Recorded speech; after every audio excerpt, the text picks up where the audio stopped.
Hi friends, బలగం వేణు బలగం సినిమాతో ఎంతో మంచి పేరు సంపాదించుకున్న కమెడియన్గా ఎన్నో సినిమాలు నటించాడు. అలాంటిది డైరెక్టర్గా బలగం సినిమా తీసి ఒక ఇండస్ట్రీ హిట్గా నిలిచిపోయి ఎన్నో జాతీయ అవార్డును కూడా పొందించారు. ఇక తదుపరి సినిమాను కూడా దిల్ రాజుతో అనౌన్స్ చేసినట్టుగా చేస్తుంది. ఫ్రెండ్స్, ఈ వీడియో నచ్చితే లైక్ చేసి సబ్స్క్రైబ్ చేయండి.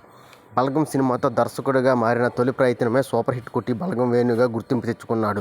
2023లో విడుదలైన ఈ సినిమా ప్రశంసలతో పాటు కాసుల వర్షం కూడా కురిసింది. ఈ వేణు ఈ చిత్రానికి గాను జాతీయ అవార్డు సైతం అందుకున్నాడు. ఇదిలా ఉండగా ఈ సినిమాని రిలీజ్ అయిన ఏడాదికి పైగా అవుతున్నా ఇప్పటికీ ఈ సినిమా నుంచి రెండో విడుదల డేట్ ఇంకా రావట్లేదు. బలగం రెండో సినిమా అనౌన్స్ చేస్తానని అప్పుడే అనౌన్స్ చేశారు. కానీ ఇప్పటి వరకు దిల్ రాజు బ్యానర్తో చేస్తానని అప్పట్లో ఒప్పందుకున్నట్టుగా తెలుస్తుంది. ఈ బలగం సినిమా వచ్చేటప్పటికి ఒక చిన్న మధ్యతరగతి కుటుంబం నుంచి వాళ్ళ కుటుంబం అంతా కలిసి ఉంటే ఎలా జరుగుతుందని సినిమా నుంచి జరుగుతుంది ఈ సినిమా నుంచి ఎంతో హిట్ కొట్టిన బలగం డైరెక్టర్ తదుపరి సినిమాను కూడా అనౌన్స్ చేశారు. కాగా ఈ సినిమాకి కథను కూడా ఆల్రెడీ రెడీ అయినట్టుగా తెలుస్తుంది. దిల్ రాజు ఈ రోజు కూడా ఈ కథలకు గ్రీన్ సిగ్నల్ ఇచ్చేశాడు. అయితే వీళ్ళిద్దరికీ ఓ హీరో కావాలి అనే నేపథ్యంలో పలువురు టాలీవుడ్ హీరోలకి కథను వినిపించారు. కానీ ఎక్కడ ఈ హీరో తగ్గట్లేదు. చివరికి ఈ సినిమా నితిన్తో చేరినట్టుగా తెలుస్తుంది. పలు మార్పులతో మొత్తానికి సినిమాకి ఓకే అయింది.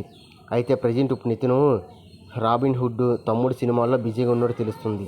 ఈ సినిమా కంప్లీట్ అయిన తర్వాత నితిన్తో సినిమా చేయడానికి నితిన్తో 2 సినిమాలు కంప్లీట్ అయిన తర్వాత వేణుతో ఎల్లమ్మ సినిమాని చేయడానికి అతి తొందరగా ఉన్నట్టుగా తెలుస్తుంది. ఈ సినిమాని రిలీజ్ డేట్ని కూడా అనౌన్స్ చేసేసారు. అదేంటంటే 2025 దసరా సందర్భంగా ఈ సినిమాని సెట్పై తీసుకొస్తామని రిలీజ్ చేస్తామని దిల్ రాజు వేణు అనౌన్స్ చేసినట్టుగా తెలుస్తుంది. ఇలా ఉంటే ప్రజెంటు ఎల్లమ్మ స్టోరీ కూడా మనతో సిద్ధంగా ఉన్నట్టు తెలుస్తుంది. ఇంకా షూటింగ్ కూడా ఈ మధ్యకాలంలో స్టార్ట్ చేస్తారని అనౌన్స్ చేసేసారు. ఫ్రెండ్స్, ఈ వీడియో నచ్చితే లైక్ చేసి సబ్స్క్రైబ్ చేయండి. మరి ఈ వీడియోని షేర్ చేసి